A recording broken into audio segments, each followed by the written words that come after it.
UP में आगामी विधानसभा चुनाव को लेकर सरगर्मी बढ़ी हुई है। किसान सियासत के केंद्र में है। एक तरफ तीनों कृषि कानून को वापस लेने की मांग करते हुए राकेश टिकैत ने कल मुजफ्फरनगर में किसान महापंचायत बुलाई थी, तो दूसरी ओर मुजफ्फरनगर में किसान महापंचायत के सवाल पर सीएम योगी ने करारा वार किया है। एक कार्यक्रम में सीएम योगी ने कहा, किसान खुश है, किसान के नाम पर दलाली करने वाले परेशान है। यूपी में धरती पुत्र आए और बेदखल हो गए। किसानों की बातें तो सबने की, लेकिन काम कुछ नहीं किया। बीजेपी की सरकार ने किसानों के हित में काम किए। चीनी मिलों से बकाया गन्ना भुगतान कराया। वर्षों से लटकी बाढ़ सागर परियोजना के पूरे होने से किसानों को इसका लाभ होगा। यही नहीं, किसान महापंचायत पर यूपी की डिप्टी सीएम से लेकर केंद्रीय मंत्रियों ने भी निशाना साधा। ये दो तस्वीरें इस वक्त हम आपको दिखा रहे हैं। पहली तस्वीर है सीएम योगी की और दूसरी तस्वीर है कल मुजफ्फरनगर में हुई महापंचायत की। अब इस महापंचायत पर सीएम योगी की तरफ से वार किया गया और कहा कि किसान परेशान नहीं है, परेशान तो दलाल हैं। ये बात सीएम योगी की तरफ से इस महापंचायत को लेकर कही गई है। चूंकि अब विधानसभा चुनाव नजदीक है, तो ऐसे में यूपी की सियासत इस वक्त पूरी तरह से गरमाई हुई है। किसान सियासत के केंद्र में है। एक तरफ तीनों कृषि कानून को वापस लेने की मांग करते हुए कल ये महापंचायत हुई, जिस पर सीएम योगी की तरफ से भी वार किया गया। और चलिए अब आपको हम ग्राफिक्स के जरिए बताते हैं कि सीएम योगी की तरफ से क्या कुछ कहा गया है। वो आजादी के बाद पहली बार हुआ। किसानों को एमएसपी ईमानदारी के साथ देने की बात हो या किसान सम्मान निधि की बात हो, जिन्हें ये सारी बातें पसंद नहीं, वो लोग कुछ किसानों को बरगलाकर गुमराह करने की कोशिश कर रहे हैं। 2017 के पहले किसान आत्महत्या कर रहे थे। किसान कर्ज के तले दबा था। गन्ना मूल्यों का कई सालों से भुगतान नहीं हुआ था। सपा बसपा के कार्यकाल में 21 चीनी मिलें बंद हुई थी। हमने सभी बंद चीनी मिलें शुरू की। 2021 तक गन्ना मूल्य का भुगतान किसानों को कर दिया गया। किसान परेशान नहीं है, किसान खुश है, लेकिन किसान के नाम पर दलाली करने वाले लोग जरूर परेशान हैं। ये सीएम की तरफ से कहा गया है। कल दरअसल मुजफ्फरनगर में किसानों की महापंचायत हुई तीनों कृषि कानून को लेकर, जिस पर सीएम योगी की तरफ से तमाम बातें कही गई।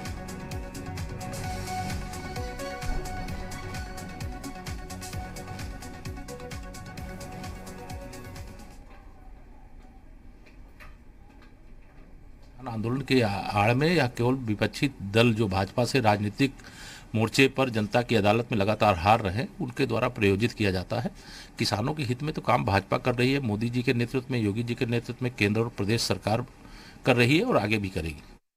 कहते हैं राजनीतिक है, फिर कहते हैं चुनाव के लिए बुगुल फूंकेगा। अगर चुनाव के लिए आप बुगुल फूंकना चाहते हैं तो इसका मतलब आप राजनीतिक हैं और आपका एजेंडा किसान नहीं राजनीति है। और कई बार तो यहाँ भी मुझे लगता है कि सारे विपक्षी दलों को लीड कहीं ना कहीं किसान नेता ही कर रहे हैं। बीजेपी नेता राकेश त्रिपाठी ने मुजफ्फरनगर में हुई किसान महापंचायत को लेकर राकेश टिकैत पर निशाना साधा। उन्होंने ट्वीट कर लिखा है कि किसान नेता 20,000 की भीड़ भी नहीं जुटा पाए और दावा 20 लाख से ज्यादा लोगों के जुटने का कर रहे थे। उन्होंने लिखा कि 4 फोटो ट्वीट की और चारों में खुद ही नजर आ रहे हैं। साथ ही उन्होंने ये भी लिखा कि महापंचायत में मियां खलीफा के आने की भी अफवाह उड़ाई गई थी, जिसकी वजह से थोड़ी बहुत भीड़ आई, लेकिन वो भी निराश होकर चली गई। ये ट्वीट किया राकेश त्रिपाठी ने। बीजेपी प्रवक्ता है और किसान महापंचायत पर निशाना उनकी तरफ से साधा गया। 4 फोटो ट्वीट की है, चारों में खुद नजर आ रहे हैं। ये ट्वीट भी हम आपको दिखा रहे हैं जो राकेश त्रिपाठी की तरफ से किया गया है इस महापंचायत को लेकर। आपको ये बता दें कि इससे पहले सीएम योगी की तरफ से इस महापंचायत को लेकर वार किया गया। वो ये कहते हुए नजर आए कि किसान तो खुश है, लेकिन किसान के नाम पर दलाली करने वाले ज्यादा परेशान हैं। और इस मुद्दे पर चर्चा करने के लिए हमारे साथ कुछ खास मेहमान जुड़ गए हैं। उनका परिचय आपसे करा देती हूँ। हमारे साथ कपिल श्रीवास्तव जुड़ गए हैं, सपा प्रवक्ता हैं। विजय उपाध्याय हमारे साथ जुड़ गए हैं, वरिष्ठ पत्रकार हैं। सचिन रावत प्रवक्ता हैं, कांग्रेस से हमारे साथ जुड़ गए हैं। बहुत स्वागत है आप सभी का जी मीडिया पर। सचिन रावत जी आपका भी, विजय उपाध्याय जी आपका भी और कपिल श्रीवास्तव जी भी आपका भी। सबसे पहले सचिन रावत जी आपका ही रुख कर लेते हैं। कल मुजफ्फरनगर में महापंचायत हुई और उस पर सीएम योगी की तरफ से यह कहा गया है कि किसान तो खुश है, लेकिन किसान के नाम पर दलाली करने वाले बहुत ज्यादा परेशान हैं। से 3 काले कानून बिना किसानों से वार्ता किए उनके भविष्य पर आपने थोप दिए। इससे हमारा किसान आहत होकर के दिल्ली में प्रदर्शन कर रहा था। 700 से ज्यादा किसान हमारे शहीद हो गए और निरंतर आपने देखा होगा कि किसानों को डिटेन किया गया, जेल भेजा गया, लाठीचार्ज करवाई गई। उस सबको लेकर के किसानों ने कल मुजफ्फरनगर में एक रैली की जिसमें लाखों की संख्या में किसान एकत्रित हुए इस सरकार को उखाड़ फेंकने के लिए। लेकिन प्रधानमंत्री मोदी जी और मुख्यमंत्री योगी आदित्यनाथ जी हमेशा किसानों की बात तो करते हैं, लेकिन सिर्फ और सिर्फ उनको कभी दलाल बताते हैं, कभी खालिस्तानी बता देते हैं, कभी पता नहीं किस किस नामों से संबोधन करते हैं। ये संवैधानिक भाषा है क्या मुख्यमंत्री जी? आप किसानों को दलाल बताएंगे, आप ध्रुवीकरण करेंगे, लेकिन अब हमारा किसान भाई समझ गया है, आपका काला चेहरा जान गया है। आपने तो 2022 तक किसानों की आय दुगनी का वादा किया था। आज हमारा किसान अपने भविष्य की लड़ाई लड़ रहा है, लेकिन एक बार भी आपने उनकी सुध तक नहीं ली। आज किसान लामबंद है आकांक्षा जी इस सरकार को उखाड़ फेंकने के लिए। लेकिन योगी सरकार तो ये कह रही है कि 2022 तक किसानों की आय दोगुनी करने के लक्ष्य को देखते हुए तमाम कदम उठाए जा रहे हैं, फिर दिक्कत कहां आ रही है? देखिए, योगी आदित्यनाथ झूठ की पराकाष्ठा पार कर चुके हैं। जिस तरह से 2017 के संकल्प पत्र में गन्ना किसानों का 14,000 करोड़ रुपए भुगतान की बात थी, आज हमारे गन्ना किसानों का 10 करोड़ से ज्यादा अभी भुगतान होना बाकी है। उस पर योगी आदित्यनाथ जी ने कुछ नहीं कहा और लगा करके एमएसपी की बात, जो गन्ना किसानों के एमएसपी 5-10 रुपए बढ़ा करके आप उनके साथ घिनौना मजाक कर रहे हैं। आलू के किसानों का अभी तक भुगतान नहीं हुआ, धान खरीद में इतना बड़ा भ्रष्टाचार हुआ, उसको हमारे किसान भाइयों ने उजागर किया। आप कितना झूठ बोलेंगे, कितना भ्रम करेंगे, ये उत्तर प्रदेश की जनता जानती है। ठीक है, अब आप किसानों को बरगला नहीं सकते हैं। ठीक है, आपके अपने आरोप है। कपिल श्रीवास्तव जी भी हमारे साथ बने हुए हैं। कपिल श्रीवास्तव जी, सीएम योगी का इस महापंचायत को लेकर कहना है कि दलाल ज्यादा परेशान है, किसान तो खुश है। देखिए, बड़ी हास्यास्पद तर्क है और बातें हैं और असंसदीय भाषा का प्रयोग एक संत और एक महान संवैधानिक पद पर बैठ के करे तो अच्छा नहीं है। लेकिन एक चीज जरूर कहेंगे कि जो चंद औद्योगिक घराने के दलाल हैं, आज वो अपने किसानों को दलाल बता रहे। तो ये किसान बताएगा कि ये जो दलाली का शब्द है, इन दलालों को कितना भारी पड़ने जा रहा है 2022। ठीक है। और मैं तो एक बात कह रहा हूं कि अगर आप दलालों से 12 राउंड बात किए तो आपने क्यों दलालों से बात की? आकांक्षा जी, इनको बताना चाहिए ना कि आखिर दलालों से बात इन्होंने क्यों की। और आज आपकी बात नहीं बन रही है क्योंकि आप अडानी और अंबानी के लिए काम कर रहे हैं, तो आज आपको किसान दलाल दिख रहे हैं। तो आने दीजिए, वक्त उचित समय आ रहा है। और जो राकेश तिवारी जी का ट्वीट दिखा रही थी, सर सावन के हरियाले को सब हरियाली दिखाई देती है। हम तो एक बात कह रहे हैं कि 5 लाख से ज्यादा किसान महापंचायत में है और जिनको आंदोलन जीवी कहा जाता है, जरा जो व्यक्ति आंदोलन जीवी कह रहा है ना, 2 महीने केवल बैठ करके बॉर्डर पे दिखा दे, 2 महीने, समझ में आ जाएगी उसे उसकी औकात। ठीक है, कामेश्वर सिंह जी हमारे साथ जुड़ गए हैं, बीजेपी से जुड़ गए हैं। कामेश्वर सिंह जी, बहुत स्वागत है। कामेश्वर जी, आपका अध्यक्ष है बीजेपी किसान मोर्चा से। अभी आपने सुना होगा किस तरह से ये तमाम आरोप आप पर लगाए रहे हैं, और मैं आपके पास लौटूंगी। आपको एक बार फिर से सुनवाते हैं किसान नेता राकेश टिकैत और केंद्रीय मंत्री संजीव बालियान क्या कुछ कह रहे हैं।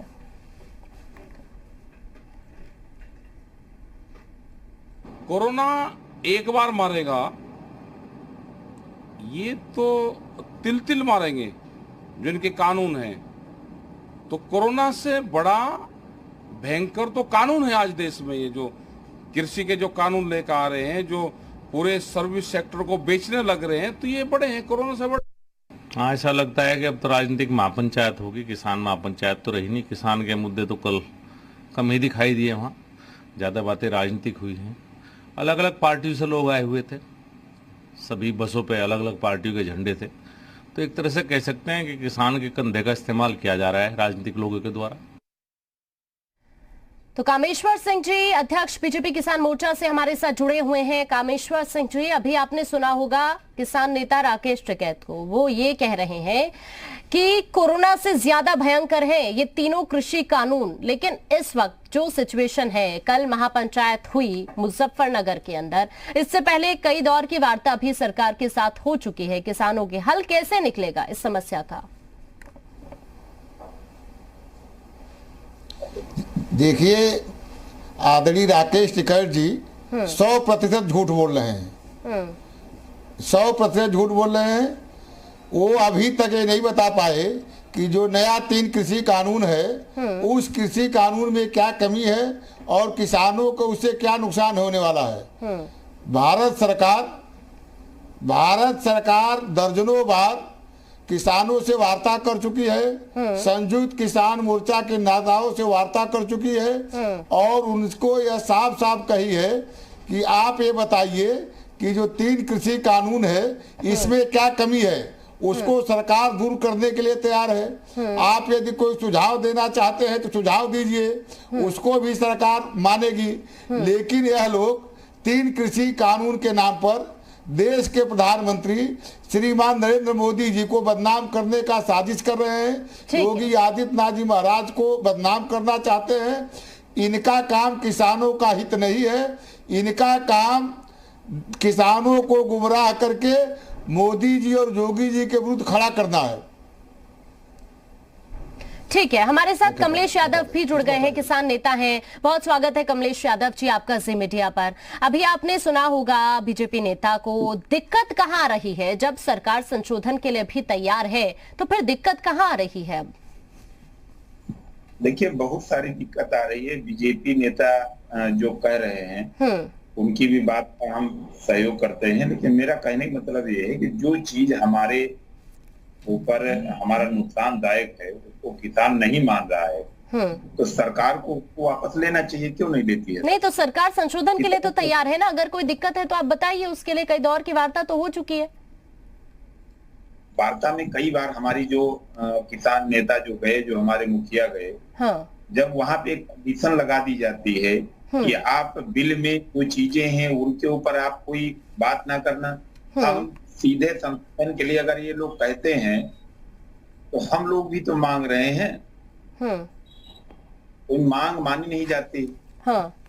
एमएसपी पे कानून मांग रहे हैं, क्यों नहीं दिया जाता? एमएसपी पे कानून बना दिया जाए। भाई, हम संशोधन में हम क्या कहना चाहते हैं? संशोधन के लिए तो हमारे हम नेता और हम सभी लोग कहते हैं कि एमएसपी को कानूनी जामा पहना दिया जाए। क्यों नहीं बीजेपी वाले करते हैं? बीजेपी का कोई मुखिया क्यों नहीं उस आवाज को उठाता है आगे? ये लोग खाली गुमराह करते हैं। ठीक है, काम नहीं चलेगा। और कितना भी ये कर ले, ये देखिए जो किसान है वो अपनी बात कहता है, सरकार एकदम बौखला गई है। कल की मीटिंग को देख, ठीक है। इसी बीच सुरेश राणा जी जुड़ गए हैं हमारे साथ, कैबिनेट मंत्री हैं। बहुत स्वागत है सुरेश राणा जी आपका जी मीडिया पर। किसान नेता को सुन रहे होंगे आप, वो कह रहे हैं कि एमएसपी के लिए कानून बना दीजिए। दिक्कत कहां आ रही है? अब हम कल की सिचुएशन हमने देखी कि किस तरह महापंचायत हुई, कई दौर की वार्ता हो चुकी है, लेकिन समस्या हल नहीं हो रही है। कैसे होगी ये समस्या हल, सुरेश राणा जी?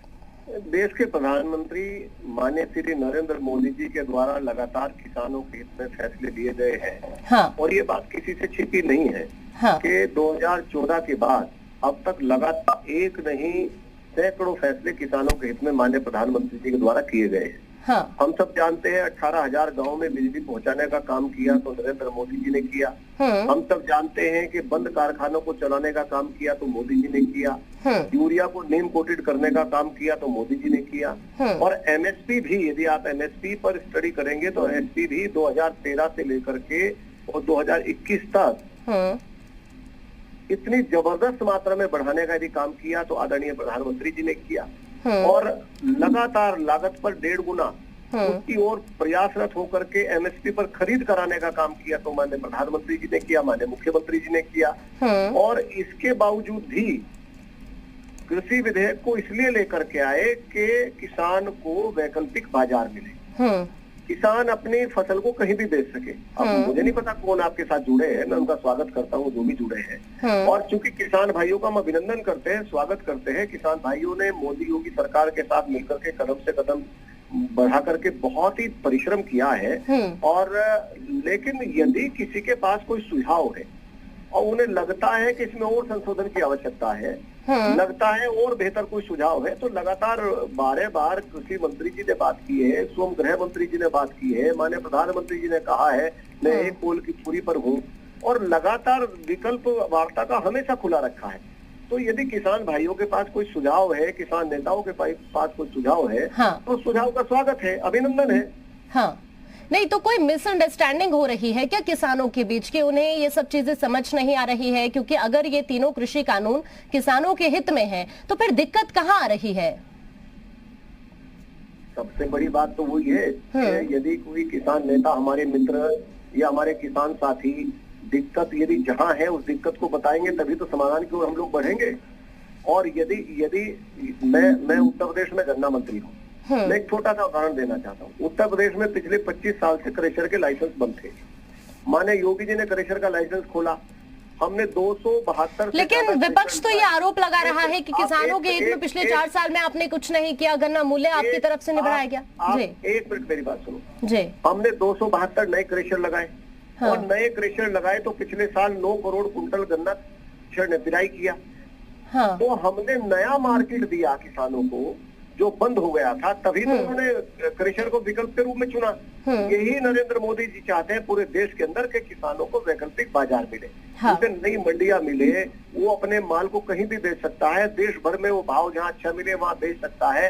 जहाँ तक आपने भाव बढ़ाने की बात की, तो हम आए तो आते ही हमने सरकार में आते ही सबसे पहले 10 रुपया भाव बढ़ाया। दूसरे अधिक किसान भाइयों को, पूरे प्रदेश भर के किसान भाई आए, माननीय मुख्यमंत्री जी के साथ संवाद हुआ और लगातार सबको अपनी बात कहने का मौका मिला। जो भी विषय किसान भाइयों ने उठाए उन सारे विषयों पर सहमति देने का काम माननीय मुख्यमंत्री जी ने किया। जहाँ तक गन्ने के भाव की बात है तो अभी मेरे ख्याल से 10 या 12 दिन पहली बात है, उस पर भी उन्होंने कहा कि हम निश्चित रूप से गन्ने का भाव बढ़ाने वाले हैं। हमारा बड़ा टारगेट था कि भुगतान को सुनिश्चित करना। इसीलिए जहां समाजवादी पार्टी सरकार में 5 साल में उत्तर प्रदेश में 95,000 करोड़ रुपए का गन्ना किसानों को भुगतान हुआ था, वहीं योगी सरकार ने 4 साल में 1,42,000 करोड़ रुपए ज्यादा भुगतान करने का काम किया है। तो 95,000 करोड़ 5 साल में और 1,42,000 करोड़ 4 साल में अंतर स्पष्ट है। ठीक है, एक और चीज मैं आपसे जानने की कोशिश करूंगी। आज चूंकि बैठक भी है, किसानों की आय दोगुनी हो, इसका लक्ष्य योगी सरकार से, जो योगी सरकार की तरफ से रखा गया है 2022 तक, आज बैठक है, तो उसमें क्या कोई बड़ा फैसला लिया जा सकता है किसानों के हित में? देखिए, आदरणीय मोदी जी, आदरणीय योगी जी, इन दोनों सरकारों के एजेंडे में किसान है। हाँ। और हम लगातार वो फैसले कर रहे हैं जो किसान के हित में, किसान की आय को बढ़ाने वाले हैं। हाँ। इसीलिए हमने कहा है कि यदि किसी किसान भाई के पास, किसान संगठनों के पास, सब हमारे परिवार के लोग हैं, किसी के पास यदि कोई सुझाव और बेहतर है तो उसका स्वागत है, उसका अभिनंदन है। हाँ। तो जिद थोड़ा ही है, हाँ, लेकिन उसका बेहतर तरीका हो। ठीक। और जब कोई सुनने के लिए तैयार रहता है तो मैं समझता हूँ उस बात को सुनाने में ज्यादा फायदा होता है। और जहाँ तक आपने कहा कि बैठक है, कोई बड़े फैसले होने हैं क्या? बड़े बड़े फैसले हुए हैं और लगातार फैसले होते रहेंगे। उत्तर प्रदेश की यदि मैं बात करूँ, मैं केंद्र की बात आपसे कर रहा था। ठीक है। केंद्र में MSP बढ़ाने का काम, बिजली देने का काम, यूरिया नीम कोटेड करने का काम, बंद कारखाने चलाने का काम, गांव में बिजली पहुंचाने का काम। उत्तर प्रदेश की मैं बात करूं, उत्तर प्रदेश में 86 लाख किसानों को। बिल्कुल, यानी कि साफ तौर पर आपका यही कहना है कि योगी सरकार के एजेंडे में किसान है और किसानों के हित में ही योगी सरकार कार्य कर रही है। बहुत शुक्रिया आपका सुरेश राणा जी, आप जुड़े, इस मुद्दे को लेकर आपने चर्चा की, महत्वपूर्ण जानकारी साझा की। तो साफ तौर पर इस वक्त योगी सरकार की तरफ से कोशिश यही की जा रही है, जो बीजेपी नेताओं की तरफ से भी दावा किया जा रहा है, वादा किया जा रहा है कि किसानों की जो आय है उसको दोगुना करना है, और उसी लक्ष्य को देखते हुए योगी सरकार आगे बढ़ रही है, कार्य कर रही है। कुछ खास मेहमान भी लगातार हमारे साथ बने हुए हैं। अब विजय उपाध्याय जी का रुख करते हैं। विजय उपाध्याय जी, अभी आपने सुरेश राणा जी को भी सुना, वो यही कहते हुए कि योगी सरकार और साथ ही मोदी सरकार की अगर बात की जाए तो किसान एजेंडे में है। आपके पास मैं आऊंगी, लेकिन किसान नेता हमारे साथ जुड़े हुए हैं, उनके कई आरोप हैं कमलेश यादव जी के, अभी कुछ देर पहले कह भी रहे थे। अभी आपने सुना कमलेश यादव जी सुरेश राणा जी को, वो यही कह रहे हैं कि किसानों के हित में ही फैसले लिए गए हैं, और अगर ये 3 कृषि कानून किसानों के लिए लेकर आए हैं तो किसानों को और ज्यादा विकल्प दिया गया है कि वो कहीं भी अपनी फसल बेच सकते हैं। अच्छा, एक चीज बताइए, इससे पहले इससे पहले किसान क्या कहीं बाराबंकी, लखनऊ, सीतापुर या बहराइच अन्य जिलों में सामान बेचने नहीं जाते थे? हाँ। अपना राशन नहीं बेचने जाते थे या किसी प्रदेश में नहीं जाते थे? हाँ। कौन सा ये नया कानून लाया गया है जो अब आप दूसरे जिले में या दूसरे प्रदेश में किसान जा सकता है, इससे पहले नहीं जा सकता था? ये कौन सा ऐसा कानून लाया गया है? और रही गन्ने की बात, अभी पंजाब में 350 रुपए कुंटल गेहूं का रेट दिया गया है। क्या उत्तर प्रदेश में रेट नहीं बढ़ना चाहिए? आप कहते हैं वार्ता नहीं करते, किसान भाई हमारे वार्ता करते हैं, करने के लिए जाते हैं। और मैं माननीय मंत्री जी से भी अवगत कराना चाहता हूं आप लोगों के माध्यम से कि हम 2 अक्षर का कानून मांग रहे हैं। एमएसपी की गारंटी दे दीजिए, क्यों नहीं दे रहे हैं? लेकिन इस पर तो वो कह रहे हैं कि एमएसपी बढ़ाने का कार्य भी प्रधानमंत्री मोदी की तरफ से लगातार किया जा रहा है और किया गया है। अभी भी उनका यही कहना है कि एमएसपी इसी तरह से बरकरार रहेगी। अरे भाई, एमएसपी बरकरार रहेगी, लेकिन एमएसपी पे खरीद कौन करेगा? किसानों का गल्ला कौन खरीदेगा? ये भी बात तो होनी चाहिए।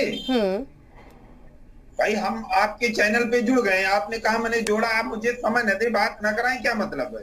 ठीक है। एमएसपी पे जब खरीद नहीं होगी, किसानों का गल्ला नहीं खरीदा जाएगा, फिर क्या मतलब रहेगा? हम तो कह रहे हैं एमएसपी रहेगी, रह रही है, लेकिन वो किन के लिए रह रही है? बड़े बड़े पूंजीपतियों के लिए, गरीब किसानों के लिए नहीं रह रही है। जो किसान दर दर भटक रहा है, आपके चैनलों के द्वारा, अन्य चैनलों के द्वारा, जब धान और गेहूं के, अभी धान की खरीद चालू होने वाली है, हाँ।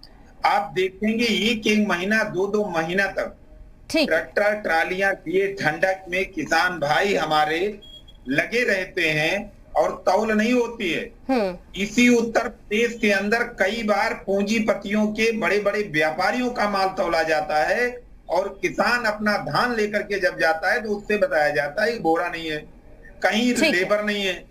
ठीक है। 2 दिन, 4 दिन, 10 दिन, 15 दिन लगा रहता है। एमएसपी रहे, लेकिन उसको ठीक है। आपकी इन बातों का जवाब लेंगे हम, आपके पास अभी लौटूंगे मैं। हमारे साथ लगातार खास मेहमान बने हुए हैं, चर्चा लगातार जारी है, लेकिन फिलहाल वक्त एक छोटे से ब्रेक का है।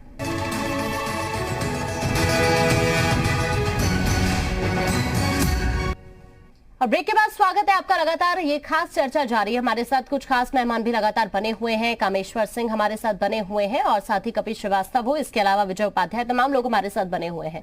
अब विजय उपाध्याय जी का रुख करते हैं। सबसे पहले विजय उपाध्याय जी, अभी आपने कुछ देर पहले सुरेश राणा जी को सुना, वो यही कहते हुए कि किसानों के हित में फैसले ले रहे हैं और जो फसल की खरीद है वो भी एमएसपी पर ही होगी। और अभी भी आगे जो मोदी सरकार कार्य कर रही है या योगी सरकार कार्य कर रही है, उनके एजेंडे में किसान है। दूसरी तरफ किसानों की ये महापंचायत, किसान नेता को भी अभी आप सुन रहे थे, उनके अपने अलग आरोप है। उनका साफ तौर पर यही कहना है कि आप इन तीनों कृषि कानून को वापस लीजिए, उसके बाद ही कुछ बात बनेगी। आप इन सभी चीजों को वरिष्ठ पत्रकार के तौर पर कैसे देख रहे हैं? देखिए, इनका जो किसान आंदोलन है जी। इसमें 3 कृषि कानून को लेके शुरू हुआ। हाँ। इसमें एमएसपी को इन्होंने कहा कंपलसरी बना दिया जाए। अब अगर एमएसपी को कंपलसरी बनाया जाएगा तो उससे क्या चीजें हो सकती हैं, किसानों को ये भी बात बताना चाहिए। कितने किसान ऐसे हैं जो अपना धान गेहूं बेचते हैं और कितने किसान ऐसे हैं जो धान गेहूं खरीद के खाते हैं, या जो लैंड लेबरर हैं या जो छोटे किसान हैं, कितने लोग ऐसे हैं जो धान गेहूं खरीदते हैं। अगर कंपलसरी एमएसपी हो गया कि ठीक है, सारे किसानों का धान गेहूं जितना वो चाहेंगे सरकार खरीदेगी, इस पे कानून बन गया तो सरकार खरीदेगी और उसके लिए पैसा कहां से लाएगी? पैसे के लिए सरकार टैक्स लगाएगी। टैक्स आम आदमी पे लगेगा। जो बड़े किसान धान गेहूं बेचते हैं वो तो मुनाफे में रहेंगे। जैसे पंजाब में जो किसान धान गेहूं सरकार को बेचते हैं, वहां सबसे ज्यादा परचेजिंग होती है, करीब 80% से ज्यादा वहां परचेज होता है। और सबसे बड़ी बात यह है कि यूपी और बिहार तक से गेहूं और धान वहां जाता है और वो सरकार को बेचा जाता है। एक पूरा वहां सिस्टम बना हुआ, आढ़तियों को 2.5% कमीशन मिलता था, हालांकि सरकार ने उसमें थोड़ा संशोधन किया है। तो ये जो स्थिति है, किसान नेताओं को इस पे भी बताना चाहिए कि एमएसपी के कंपलसरी होने से क्या चीजें फायदेमंद होंगी और क्या नुकसानदायक होंगी, क्योंकि जनता भी ये बात जानना चाहती है। और सिर्फ वो लोग ही जो आंदोलन कर रहे हैं, ये आंदोलन तो वैसे अन्ना हजारे टाइप के आंदोलन में इसको कन्वर्ट करके बाद में मुझे लगता है कि पॉलिटिक्स में लोग, क्योंकि जो लोग उसमें हैं किसान संयुक्त मोर्चे में, एक तो राजनीतिक दलों के उसमें तमाम किसान ऑर्गेनाइजेशन के लोग हैं, और साथ में जो उसमें लीडर हैं वो भी, उनके चुनाव का इंटरेस्ट पहले से है, और मुख्य मकसद ये है कि इस आंदोलन के बहाने एक राजनीतिक स्वीकार्यता बनाई जाए और बाद में चुनाव जीता जाए।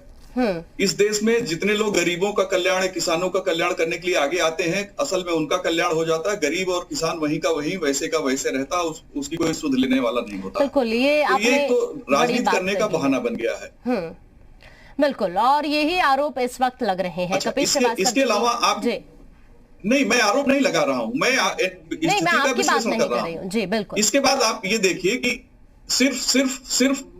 सिर्फ धान और गेहूं की पैदावार ज्यादा हो, हाँ। किसान नेता यही क्यों चाहते हैं? हाँ। क्योंकि अगर धान गेहूं की ही पैदावार होगी तो बाकी का क्या होगा? दाल और ऑयल का क्या होगा, जो फूड ऑयल है, जिसपे भारत सरकार करीब 70,000 करोड़ का जो खाद्य तेल है आयात करती है। तो अगर खाद्य तेल नहीं बेचा जाएगा, या खाद्य तेल की पैदावार नहीं होगी, या सब्जियों की पैदावार पे असर पड़ेगा धान गेहूं के चलते, तो उसका एक अर्थव्यवस्था पे विपरीत असर पड़ेगा। इसके साथ एक दिक्कत और है कि जब किसान ये कहता है कि भाई हमें मुनाफा नहीं है, तो मुनाफा क्या है? एमएसपी मिलने से मुनाफा हो जाएगा कि उसमें बड़े किसानों को तो फायदा हो जाएगा, छोटे किसानों को कोई लाभ इससे होने वाला नहीं है। हाँ, ठीक है, ये बड़ी बात है। कपिल श्रीवास्तव जी, अभी आपने कुछ देर पहले सुरेश राणा जी को सुना, वो यही कह रहे हैं कि योगी सरकार के एजेंडे में किसान है और किसानों के हित में ही योगी सरकार आगे बढ़ रही है। 2022 तक लक्ष्य रखा गया है किसानों की आय को दोगुना करने के लिए, और इन तीनों कृषि कानून को भी एक बार फिर से वो भी यही कहकर गए हैं कि ये तीनों ही कृषि कानून किसानों के हित में है। अब यहाँ क्या कोई मिसअंडरस्टैंडिंग है किसानों के अंदर? क्योंकि बातचीत कई दौर की हो चुकी है, उसके बावजूद भी हल नहीं निकल पा रहा है इस समस्या का। विपक्ष जिस तरह आरोप लगा रहा है सरकार पर, ये समस्या हल होती तो अभी नहीं दिख रही है। सुरेश राणा जी का तो साफ तौर पर यही कहना है, और चूंकि पूरी बीजेपी की अगर बात की जाए तो बीजेपी का यही कहना है कि किसानों के हित में है ये तीनों कृषि कानून, सिर्फ किसानों को बरगलाने का काम किया जा रहा है। क्रम में सरकार जानबूझ करके प्रदेशवासियों को भी, देशवासियों को भी, हमारे बड़े बड़े पत्रकारों तक को, क्योंकि विजय जी ने जिस तरीके से विश्लेषण किया, समझ से परे, हाँ, समझ से परे। अब मैं एक बिंदुवार चर्चा करती हूँ। माननीय मंत्री जी साथ नहीं है, लेकिन मेरे प्रश्नों का कुछ वो जवाब नहीं दे पाएंगे। उन्होंने ये कहा कि अगर हमारे किसानों के पास कोई समस्या है और उनको अगर लगता है इसमें किस संशोधन की आवश्यकता है, तो वो हमें बताएं, हम करेंगे। अरे ये आप तो दलाल मान रहे हो ना, तो दलाल से कैसे बात करोगे आप?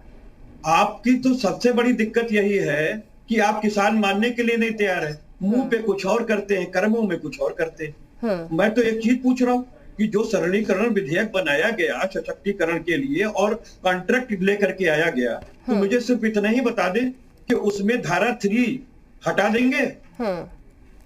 धारा 3 अगर हटा दें तो वो अधिनियम ही खत्म हो जाएगा।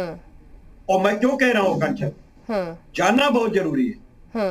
जो इंडियन कॉन्ट्रैक्ट एक्ट था, अब वो इस पर लागू नहीं होगा, इस कॉन्ट्रैक्ट पर। ठीक है ना? क्योंकि वो अगर पहले लागू हो रहा था, ऐसा नहीं कि कॉन्ट्रैक्ट खेती नहीं हो रही थी, कॉन्ट्रैक्ट खेती हो रही थी, लेकिन उद्योगपतियों को पॉजिटिव करने के लिए ये किस तरीके से इंडियन कॉन्ट्रैक्ट एक्ट को बदल करके एक नया सरलीकरण विधेयक लाया गया, आप जरा देख लें। इसमें कहा गया कि किसान की जमीन पर क्या बोया जाएगा ये उद्योगपति तय करेगा।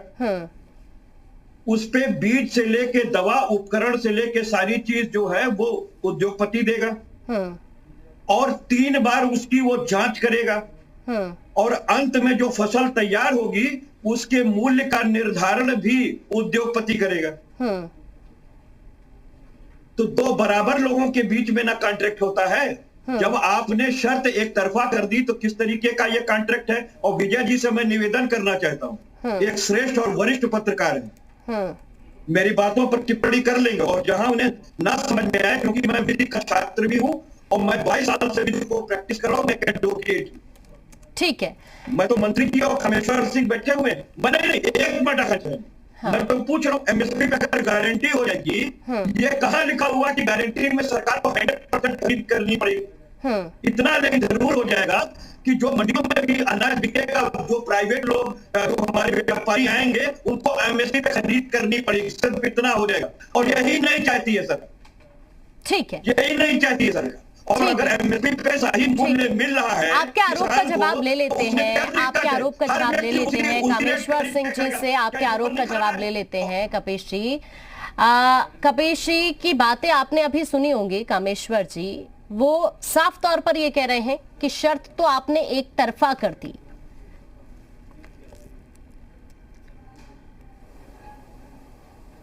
क्या कर रहे हैं जी? वो ये कह रहे हैं कि व्यापारी, हाँ वो ये कह रहे हैं कि एमएसपी की अगर गारंटी हो जाएगी तो व्यापारी आएंगे तो वो एमएसपी पर ही खरीद करेंगे। लेकिन आपने जिस तरह ये तीनों कृषि कानून लागू किए हैं, इससे शर्त तो एक तरफा हो गई। नहीं, हम उनको ये सलाह देंगे कि पहले वो 3 कृषि कानून का अध्ययन करें। हाँ। उस 3 कृषि कानून में ये कहीं नहीं कहा गया है कि किसान अपनी जमीन किसी को देने के लिए बाध्य है। हाँ। जो किसान चाहे हाँ। वो अपना फसल के लिए जमीन दे सकता है। हाँ। जहाँ तक न्यूनतम समर्थन मूल्य की बात है, हाँ। न्यूनतम समर्थन मूल्य भारत सरकार घोषित करती है, और देश की आजादी के बाद आदरणीय अटल जी ने व्यवस्था चालू की थी, और यह गारंटी जैसा ही रहता है, सारे धारा बता सकता यह गारंटी जैसा ही रहता है। समर्थन मूल्य भारत सरकार घोषित करती है, संसद में घोषित करती है। जब से आदरणीय प्रधानमंत्री नरेंद्र मोदी जी बने हैं, जब सारी चीज घोषित करती है तो आप कानून क्यों नहीं दे सकते? 1.5 गुना बढ़ाए हैं। लेकिन गारंटी आप देने के लिए तैयार हैं, पर कानून क्यों नहीं देना चाहते? इसमें आपको क्या दिक्कत है? क्या दिक्कत है? लेकिन गारंटी दे सकते हैं, कानून नहीं दे सकते। क्या बात है? देश के आजादी नहीं, छुपे हुए कानून बनाने की कोई बात नहीं है। देश के आजादी के बाद जब से न्यूनतम समर्थन मूल्य लागू है, तब से सरकार इसकी घोषणा करती है, सरकार इसकी घोषणा करती है और सरकार इसको लागू करती है। अरे कामेश्वर सिंह जी, मुझे बताइए, अगर सारे भूमि सहित वाले किसान समर्थन अगर उद्योगपतियों से कांटेक्ट कर लेंगे, जो भूमिहीन किसान है, उनको आप कहाँ एडजस्ट करेंगे? उनको क्या आप मौत के मुंह में धकेल देंगे? हर साल जो हुंडा और पटैया पे बोलते हैं, वो छोटे किसानों का क्या होगा? जिनके पास भूमि नहीं है, उसके मूल्य का अधिक लाभ मिले, वो 24 यह भारत सरकार करेगी। भारत सरकार इसको लोकसभा में के लिए तैयार इसका आश्वासन दी है, और आप किसानों को मौत के मुंह में धकेल रहे हैं। विजय जी बताओ, वो छोटे किसान कहाँ जाएंगे जिनके पास भूमि नहीं है? जिनके पास भूमि नहीं है, अगर भूमि के सहित वाला किसान अपना कॉन्ट्रैक्ट कर लिया उद्योगपतियों से, तो भूमिहीन किसान जो 24 लाख परिवार उत्तर प्रदेश के अंदर है, यानी कि वो आपके 5 करोड़ लोग कैसे अपना जीवन यापन करेंगे? उनको क्यों आप जो है आत्महत्या करा रहे हैं? जवाब दीजिए। देश के किसानों को इसका लाभ मिलेगा। ठीक, मैं विपक्ष के लोगों से तथा किसान नेताओं से आग्रह करते हैं, भूमिहीन किसानों को जवाब देंगे, उनसे जवाब देंगे। सचिन रावत का भी रुख करते हैं, सचिन रावत का भी रुख करते हैं, आपके पास मैं लौटूंगी। सचिन रावत जी, सुरेश राणा जी को आपने सुना, सपा प्रवक्ता के अपने अलग आरोप हैं, लेकिन साफ तौर पर यहाँ जिस तरह के आरोप लगाए जा रहे हैं बीजेपी की तरफ से भी इस महापंचायत को लेकर, सुरेश राणा जी ये साफ करते हुए, वो ये कहते हुए कि ये तीनों कृषि कानून किसानों के हित में है। अगर सरकार कदम उठा रही है तो किसानों की आय को दोगुना किया जाए, इसी लक्ष्य को देखते हुए योगी सरकार आगे बढ़ रही है। केंद्र में किसान ही है एजेंडे में, चाहे योगी सरकार की बात की जाए या फिर बात केंद्र सरकार की जाए, तो दिक्कत कहां आ रही है? और मैं एक और चीज आपको यहां पर बता दूं कि देखिए, अगर पीएम किसान निधि सम्मान योजना की भी बात की जाए तो यूपी के अंदर ही सबसे ज्यादा वो किसान है जो इसका लाभ ले रहे हैं, और भी कई योजना का जिक्र सुरेश राणा की तरफ से किया गया।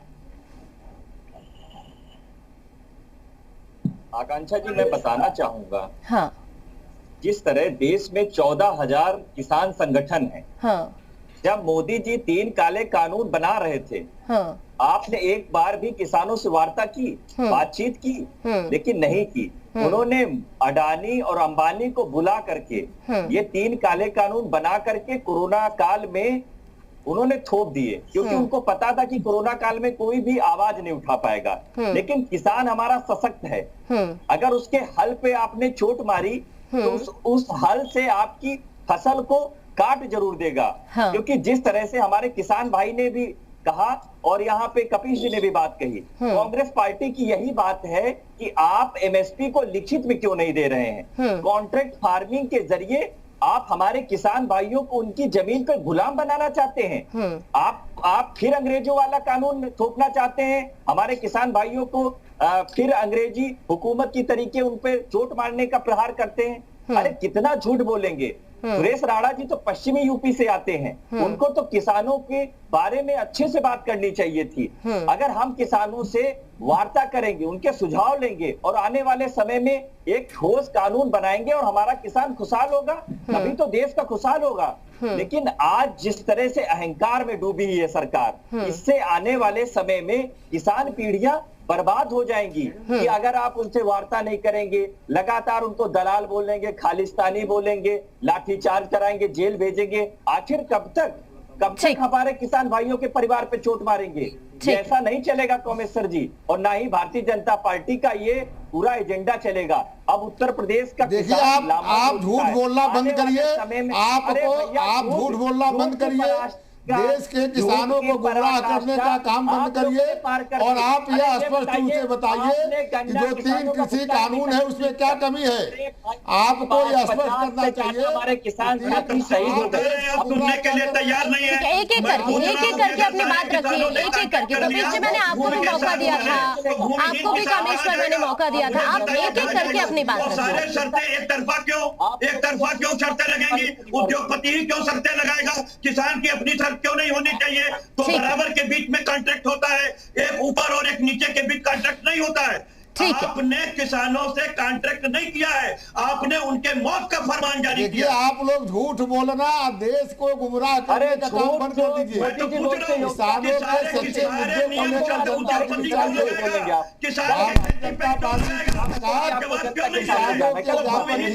ठीक है, आप सभी के पास में लौटूंगी। कमलेश यादव जी का रुख करते हैं। किसान नेता क्या चाहते हैं ये भी जानना बहुत जरूरी है, क्योंकि बात किसानों की हो रही है, किसानों के हक की हो रही है। कमलेश यादव जी, किसान मानने के लिए तैयार नहीं है, सरकार पीछे हटने के लिए तैयार नहीं है, आप संशोधन नहीं चाहते, आप चाहते हैं कि तीनों कृषि कानून पूरी तरह से रद्द हो। सरकार कहती है हम संशोधन के लिए तैयार हैं, अगर आपको कुछ दिक्कत लग रही है तो आइए, आप बैठिए, बात करिए और हम संशोधन के लिए राजी हैं। ऐसे कैसे बात बनेगी? ना आप पीछे हट रहे हैं, ना सरकार पीछे हट रही है। हम किसान क्यों पीछे हट जाए? पहली बात तो ये कि जब ये 3 सूत्रीय अध्यादेश, मैं कामेश्वर सिंह जी से कहना चाहता हूँ कि जब ये 3 सूत्रीय अध्यादेश लाया जा रहा था, पास किया जा रहा था, उस समय हम और हमारे साथी सभी लोग रोड पर थे, बराबर इसका विरोध कर रहे थे। जिन नेताओं ने इस 3 सूत्रीय अध्यादेश को पारित किया, बनाया, क्या उन्होंने कभी खेती किया है? कभी लाइन में जा करके अपनी फसल को बेचा है? या कभी खाद के लिए लाइन लगे हैं हमारे आज किसान? एक किलोमीटर के रात में 12 बजे 1 बजे जा करके किसान दुकानों पे लाइन लगता है। क्या कामेश्वर के नेताओं को नहीं समझ में आता है ये किसान क्यों रात में लाइन लगता है? खाद की व्यवस्था आप करेंगे नहीं, एमएसपी पे गारंटी देंगे नहीं, दवा की व्यवस्था करेंगे नहीं, गन्ने का पैसा आप बढ़ाएंगे नहीं, क्या आपने किसान के लिए किया है कि आय दोगुनी हो जाएगी? 2022 भी आने वाला है, बहुत जल्द आपका रेट कितना दोगुना हुआ वो भी देखा जाएगा। आपने देखा कि आज डीजल कितना महंगा हो गया है। बिजली उत्तर प्रदेश के अंदर 175 रुपए हाथ पावर बिल लिया जा रहा है। किसानों के ऊपर जुल्म ढाए जा रहे हैं। जिनके 10,000 5,000 रुपए किसानों का एग्रीकल्चर लैंड का पैसा बाकी है, उन किसानों को नोटिस भेजी जा रही है। किसानों के ऊपर जबरदस्ती दबाव बनाया जा रहा है। किसान देश का भुखमरी के कगार पर है। कल की महापंचायत देख करके केंद्र की और यूपी की गवर्नमेंट का एकदम न्यू हिल गया है। भारतीय जनता पार्टी के सभी नेता बौखला गए हैं, इनकी हिम्मत नहीं पड़ती है, गांव जाएं, ये जाए गाँव, वर्क करें, वोट मांगे, जो इन्होंने अच्छाइयाँ की है। ये बैठ करके टीवी पे भाषण देने से कामेश्वर जी नहीं हो जाएगा। आप आइए क्षेत्र में, आपका स्वागत किया जाएगा, हम इंतजार। देखिए, आप झूठ बोलना बंद करिए, प्रदेश और देश के किसानों को गुमराह करने का काम बंद करिए। आपको स्पष्ट रूप से यह बताना चाहिए कि 3 कृषि कानून में क्या कमी है। उत्तर प्रदेश सरकार जब से 2017 में बनी, तब से किसानों के हित में अनेक प्रकार का दर्जनों निर्णय लिए है।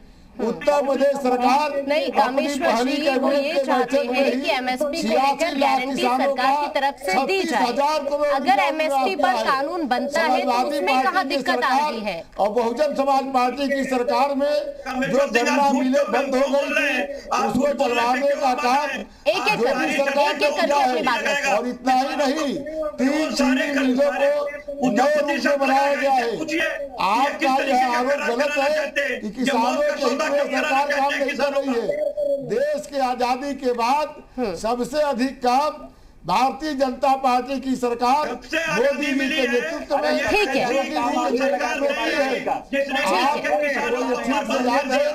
समाजवादी पार्टी की सरकार में जो गन्ना मूल्य का भुगतान नहीं हुआ था, एक करके अपनी बात करते हुए और 4 वर्षों में 1,45,000 करोड़ रुपए का गन्ना मूल्य का भुगतान किए हैं। जो पश्चिमी उत्तर प्रदेश है, जहाँ डार्क जोन था, जहाँ बहुजन समाज पार्टी की सरकार और समाजवादी पार्टी की सरकार ट्यूबवेल कनेक्शन नहीं। ठीक है, आपने तमाम कार्य किए हैं, लेकिन मेरा आपसे एक सवाल है कमलेश्वर जी, एक सवाल। ट्यूबवेल कनेक्शन दिया है। ठीक है, ठीक है कामेश्वर जी आपसे मेरा एक सवाल है। अभी किसान नेता कामेश्वर जी एक सवाल है आपसे मेरा, आप मेरी बात सुनिए। ठीक है, एक करके अपनी बात करें। किसानों के सच्चे मुद्दों को लेकर जनता के लिए चाहिए। ठीक है कामेश्वर जी, अभी कमलेश यादव जी एमएसपी को लेकर जिक्र कर रहे थे। एमएसपी की गारंटी चाहते हैं किसान, अगर एमएसपी पर कानून बन जाए तो उससे दिक्कत कहाँ आ रही है? आप देखिए, नहीं दिक्कत नहीं रही। जब से देश आजाद हुआ है, न्यूनतम समर्थन मूल्य को लेकर इस देश में कोई कानून नहीं रहा है। सरकार इसकी प्रतिवर्ष किसानों के लागत के हिसाब से उसको 1.5 गुना आय उसकी बढ़े, इसके लिए न्यूनतम समर्थन मूल्य की घोषणा करती है। और हमारे प्रधानमंत्री जी ने कहा है कि न्यूनतम समर्थन मूल्य घोषणा करने का काम जारी रहेगा, एमएसपी जारी रहेगा। नहीं, एमएसपी जारी तो रहेगी, लेकिन वो गारंटी चाहते हैं, इसीलिए वो कानून की मांग कर रहे हैं। एमएसपी लागू करती रहेगी। एमएसपी का कानून मांग रहा है पूरे देश का किसान के। ठीक है, आप सबके अपने अपने आरोप हैं और विजय उपाध्याय जी भी हमारे साथ बने हुए हैं। विजय उपाध्याय जी, सॉल्यूशन कैसे निकलेगा इन सब चीजों का, ये इस वक्त बड़ा सवाल बना हुआ है, क्योंकि 10 महीने हो चुके हैं किसानों के प्रदर्शन को। गाजीपुर बॉर्डर की अगर मैं बात करूं, कल जो महापंचायत हुई, बड़ी संख्या में किसान जुटे और कई दौर की वार्ता सरकार से हो चुकी है, लेकिन सॉल्यूशन नहीं निकल रहा है। किसान पीछे हटने के लिए तैयार नहीं है। सरकार कह रही है कि अगर आप संशोधन चाहते हैं तो हम संशोधन के लिए तैयार है, लेकिन बात कैसे बनेगी ऐसे?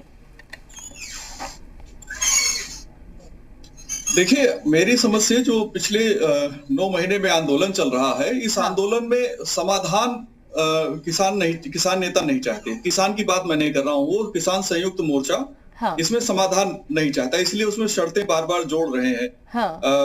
एक के बाद एक नई चीजें, पहले 3 कृषि कानून थे, फिर एमएसपी का कानून आ गया, फिर गन्ने का भी मुद्दा उठाने लगे, फिर और दूसरे मुद्दे उठा रहे हैं। असल में निशाना कहीं और है और दिखाया कुछ और जा रहा है। मैं पिछले 9 महीने का एक जर्नलिस्ट के नाते मैंने जो देखा है कि इस जो समस्याएं हैं, इस समस्या का समाधान खुद किसान निकाल रहा है। लखनऊ के आसपास के कई जिलों में किसान ने अपनी खेती को ट्रांसफार्म किया है। वो तुलसी की खेती कर रहे हैं, वो नए जो आयुर्वेदिक प्रोडक्ट हैं जिनकी डिमांड बाजार में है उसकी खेती कर रहे हैं। हल्दी बहुत ज्यादा मात्रा में लोग उगा रहे हैं और बाजार में हल्दी की बहुत डिमांड है। बाराबंकी से आते हैं यादव जी, वहां पे केले की खेती और मिंट की खेती कर रहे हैं। इसके अलावा और दूसरी कैश क्रॉप लोग कर रहे हैं। सिर्फ धान और गेहूं पर किसान अब निर्भर नहीं होना चाहिए, खास तौर पे किसान की जो नई पीढ़ी है। और इसीलिए इस आंदोलन का असर बाकी इलाकों में नहीं है। मैं एक बात और कह दूं, उत्तर प्रदेश में सबसे पहले मंडियों से और मंडी के बाहर की गेहूं खरीदने की जो परमिशन मिली थी 4 कंपनियों को मिली थी, मोनसेंटो, कारगिल, आईटीसी और एक कंपनी और थी, उसका नाम मैं भूल रहा हूं। इन कंपनियों को तत्कालीन सपा सरकार ने गेहूं खरीदने की छूट दी थी और आईटीसी को तो सारे हरियाली सेंटर दे दिए गए थे। लेकिन उससे हुआ क्या कि मंडी से जो फायदा किसान को होना चाहिए था वो नहीं हुआ। वो पहला प्रयोग था। अगर आप गंभीरता से विचार करें कि कृषि कैसे ठीक हो और एग्रीकल्चर सेक्टर में एम्प्लॉयमेंट और इनकम कैसे बढ़े, इसके लिए अभी कुछ इलाकों में ऐसा है कि कॉन्ट्रैक्ट फार्मिंग हो रही है आजमगढ़ के। और वहां पे तुलसी की खेती, ऑर्गेनिक तुलसी की खेती वर्षों से हो रही है, कोई समस्या किसी किसान को नहीं आई। और जहां तक कॉन्ट्रैक्ट फार्मिंग की बात है, कॉन्ट्रैक्ट फार्मिंग में कहीं ये नहीं लिखा है कि आप कंपलसरी जमीन दे देंगे। की जाए विजय उपाध्याय जी, अब यहाँ सिर्फ बड़ा सवाल यही बना हुआ है कि इस समस्या का हल निकलेगा कैसे, क्योंकि पीछे तो कोई भी हटने के लिए तैयार नहीं है, न सरकार और न ही किसान। हल कैसे निकले, ये बड़ा सवाल। शुक्रिया आप सभी का, आप सभी हमारे साथ जुड़े और इस मुद्दे को लेकर आप सभी ने हमसे चर्चा की। फिलहाल वक्त एक छोटे से ब्रेक का।